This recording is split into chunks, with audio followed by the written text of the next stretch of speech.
Hi, I'm Jaslyn. My friends say I make the best apple pie in Michigan, and until 3 years ago, my son Marcus would have been the first to agree. Mom, the turkey smells amazing! Need any help with those potatoes? I mimicked my son's voice as I mashed the potatoes alone in my kitchen on Christmas Day. The dining table looked like something out of a magazine crystal glasses, the good china I only used for special occasions, name cards at each setting, and a centerpiece of pine and cranberries I'd spent hours arranging.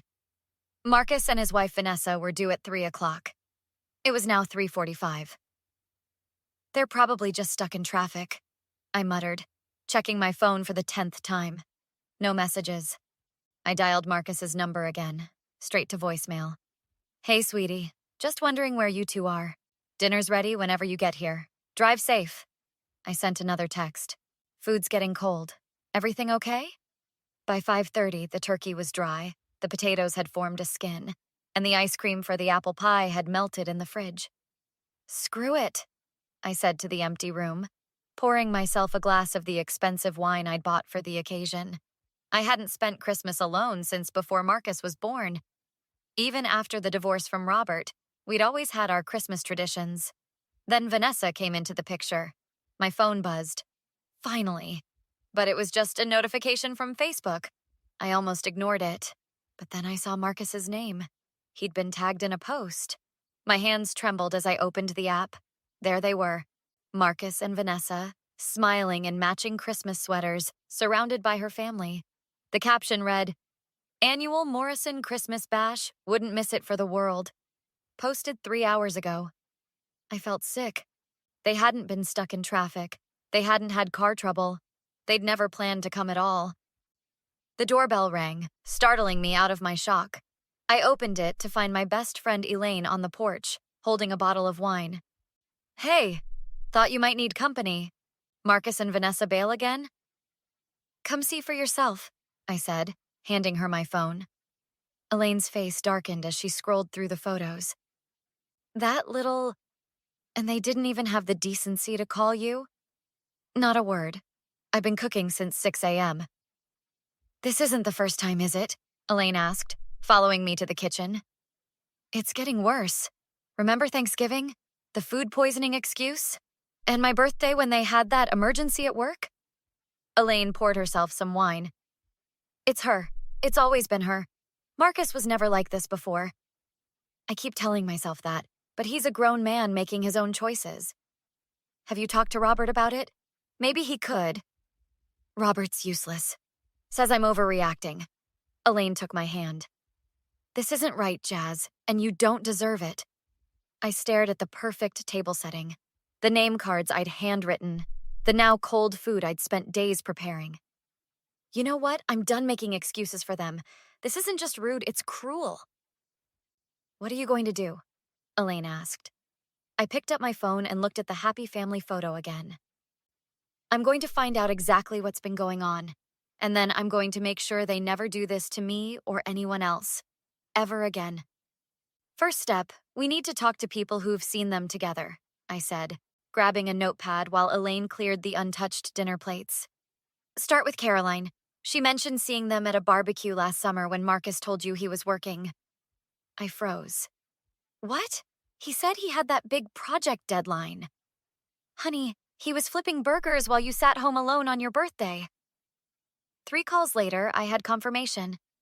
Caroline added, We always wondered why you never came to these things.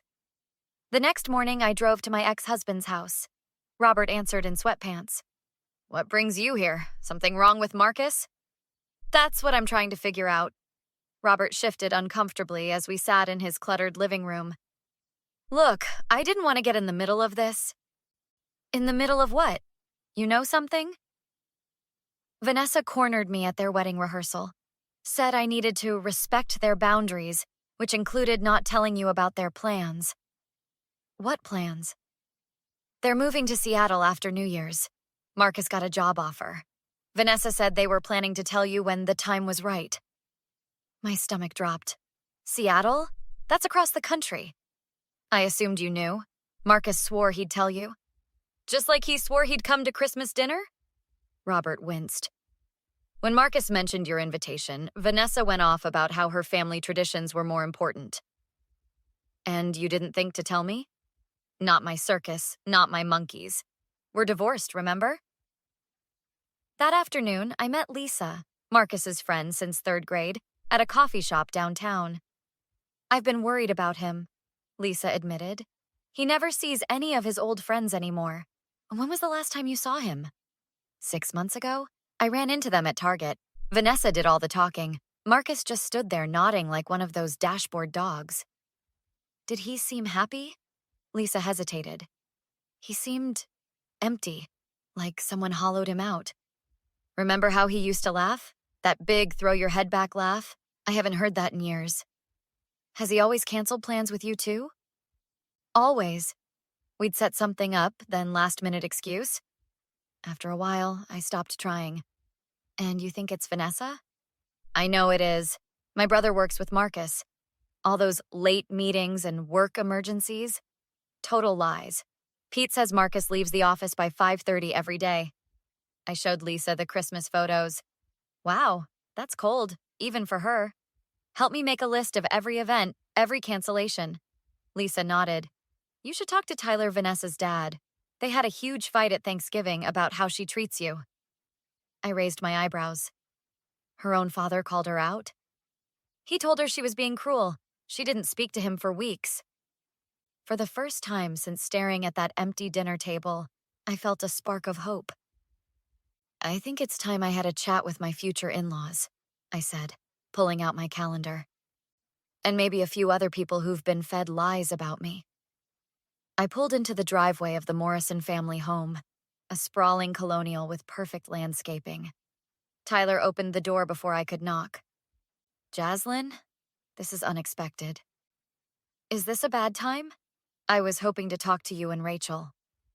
Tyler glanced over his shoulder, then stepped outside onto the porch. Rachel's at her book club. Look, I know why you're here. The Christmas dinner thing was out of line. It's not just Christmas. It's been 3 years of this. Come inside. I've got something to show you. In Tyler's home office, he pulled out a leather-bound calendar. I've been keeping track of the excuses. Rachel thinks I'm paranoid, but I know manipulation when I see it. He opened to a marked page. When Vanessa told you Marcus had the flu during your father's funeral? Yeah, I remember. They were in Cancun, all-inclusive resort, booked it 6 months in advance. My legs nearly gave out. My father's funeral? She made him miss that? I confronted her. She said you were too emotionally draining and they needed a break. The front door opened and Rachel's voice echoed through the house. Tyler? Whose car is that in the... She froze when she saw me. Jaslyn, what are you doing here? Finding out the truth about my son and your daughter? Rachel shot Tyler a look. You're showing her the calendar? We agreed. No, you agreed. I'm done covering for her. Rachel slumped into a chair. It wasn't always like this. After college, she started this scorekeeping thing, treating relationships like transactions. She's isolating my son. She's isolating everyone, Tyler said. Even us. We only see them when it benefits her somehow. I pulled out my own notebook. I've started documenting everything. Every lie, every cancellation. I've talked to 14 people who've witnessed their behavior firsthand. Rachel looked at my notes. What are you planning to do? The family reunion next month. Everyone will be there. I'm going to expose what's been happening. Tyler nodded. Count us in. But that's our daughter, Rachel protested. And that's her son. She deserves to know the person he really is, not who Vanessa has turned him into. 3 days later, I accidentally ran into Marcus at his favorite coffee shop. He looked like he'd seen a ghost. Mom? What are you doing here? Getting coffee. Where's Vanessa? Yoga class. Listen, about Christmas. I've been meaning to ask. How's the Seattle job hunt going? His face drained of color. How did you... Does it matter? What matters is you were going to move across the country without telling me. I was going to tell you, but Vanessa thought, that's the problem, isn't it? Vanessa always thinks for both of you. That's not fair. Neither is missing your grandfather's funeral for a beach vacation. Marcus's coffee cup froze halfway to his mouth. How did you know about that? I know everything, Marcus. Every lie. Every excuse. Mom, it's complicated. The family reunion next month. You'll both be there. We're going to have a very public conversation about all of this. You can't. I already am. See you there, son. As I walked out, my phone buzzed with texts from Elaine. Found the evidence. Pictures from every event they skipped. Financial records, too. They've been planning the Seattle move for a year. The pieces were falling into place. At the reunion, there would be nowhere to hide. The Reynolds family reunion buzzed with activity at my brother Dave's backyard. I spotted Marcus and Vanessa the moment they arrived, her smile faltering when she saw me standing with her parents. Elaine squeezed my arm. You ready for this? Been ready for 3 years. I waited until everyone had finished eating, then clinked my glass. The yard fell silent. I want to thank everyone for coming today. Family means everything to me, which is why what I'm about to do is necessary. I pulled out a leather photo album and opened it on the picnic table. This is a record of every family event my son has missed in the last 3 years. Birthdays, holidays, funerals. Vanessa stepped forward. Jaslyn, this isn't the time. And this, I continued, placing a second book beside it, is where he actually was during those times. Vacations, parties, brunches with your family. Marcus paled. Mom, please. My father's funeral, Marcus. You told me you had the flu, but you were in Cancun. Gasps rippled through the crowd. That's not... Vanessa started. Not what? Not true?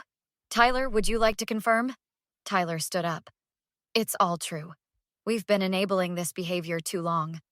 Vanessa's face contorted. Dad, you promised... I promised, to be honest. Something you should try sometime. Marcus looked trapped. We can explain. Explain the Seattle move you've been planning for a year without telling me? Or the trust fund from Grandma you drained to buy your new house? My nephew Kevin whistled. Damn, Aunt Jazz brought receipts. Vanessa grabbed Marcus's arm. We're leaving. This is ridiculous. No, Marcus said, surprising everyone. I need to face this. You don't owe them anything, Vanessa hissed. I owe my mother everything, he said, voice breaking. Mom, I'm so sorry I got lost in all this.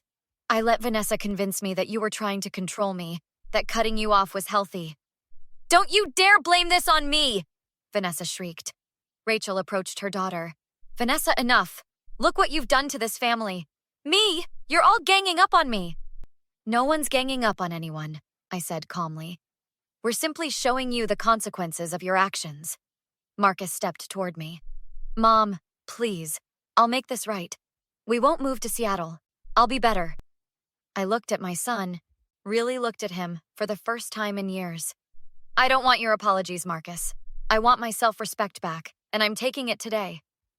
What does that mean? He asked. It means I'm done. No more empty chairs at my table. No more excuses, no more hoping. Vanessa scoffed. So dramatic. Vanessa, Tyler warned, you've lost enough today. The family circled around me while Marcus and Vanessa stood alone. 6 months later, I hosted another Christmas dinner. Elaine brought her new boyfriend. Lisa came with her kids. Tyler and Rachel, now separated from each other, both attended. Marcus and Vanessa did move to Seattle. He calls sometimes. I answer when I feel like it. As we raised our glasses, Dave smiled at me. To boundaries. And to people who respect them, I added. The table was full. Every chair was taken, and not a single person at that table would ever make me feel unworthy again. What would you have done in Jaslyn's position? Was she right to refuse Marcus's apology and cut ties? Or should she have given him another chance? After all, he was manipulated by Vanessa. Or was that just an excuse for his own choices? Share your thoughts in the comments below. Would you forgive someone who repeatedly lied to you and missed important events in your life? Or would you draw a hard line like Jaslyn did? If you enjoyed this story of standing up to toxic relationships, hit that like button and subscribe for more stories that might just inspire you to value yourself more. New videos every day.